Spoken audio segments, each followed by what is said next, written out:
மனுஷனுடைய போர்க்களம் எங்கன்னா அவனுடைய சிந்தையில் தான் நடக்குது. நம்ம என்ன யோசிக்கணுமோ, நன்மையான காரியங்களை யோசிக்கணுமோ, அதை யோசிக்காமல் எல்லாவித தீமையான காரியத்தை நம்ம யோசிக்கிறதுனால தான் அந்த பயம் நம்மை கவிக்கொள்கிறது. ஒன்ஸ் பயம் நம்ம டாமினேட் பண்ண ஆரம்பிச்சிருச்சுன்னா, நமக்கு நன்மை நடக்கும் அப்படின்ற யோசனை கொஞ்சம் கூட நமக்கு வராது. நம்ம எவ்வளோ டேமேஜஸ் ஆக போகிறோம், எவ்வளோ விதமான பிரச்சனைகள் நம்ம சந்திக்க போகிறோன்ற அளவுக்கு நம்ம அடாப்டேஷனுக்குள்ளே போக ஆரம்பிச்சிருவோம். அதனால தான் ஆண்டவர் வசனத்தில் சொல்கிறார், விசுவாசம் இல்லாமல் தேவனுக்கு பிரியமாக இருப்பது கூடாத காரியமாக இருக்கிறது. அப்போ நான் என்ன விசுவாசிக்கிறேனோ அது என்னுடைய வாழ்க்கையில் நடக்கும் என்பது தான் உண்மையாக இருக்கிறது.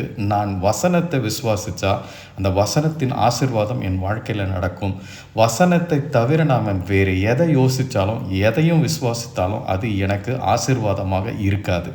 நம்ம கர்த்தருடைய வார்த்தையினால் உருவாக்கப்பட்டிருக்கிறோம். அவருடைய வார்த்தையை அனுப்பி நம்மை குணமாக்கியிருக்கிறார். நம்மளுடைய சிந்தையில் அவருடைய வார்த்தையை நம்ம ஃபில் பண்ணி நம்ம நாவுகளில் அவருடைய வார்த்தையை அறிக்கை பண்ணும் பொழுது நமக்கான எல்லாவித ஆசீர்வாதங்களையும் கர்த்தர் நம்மை சுதந்திரவாளியாக மாற்றுகிறார். ஒரு பக்கம் தடைகள், தாமதங்கள், எல்லாவித குழப்பங்கள் இருந்தாலும் அதன் மத்தியில் கர்த்தர் நம்மை நடத்துகிறார்.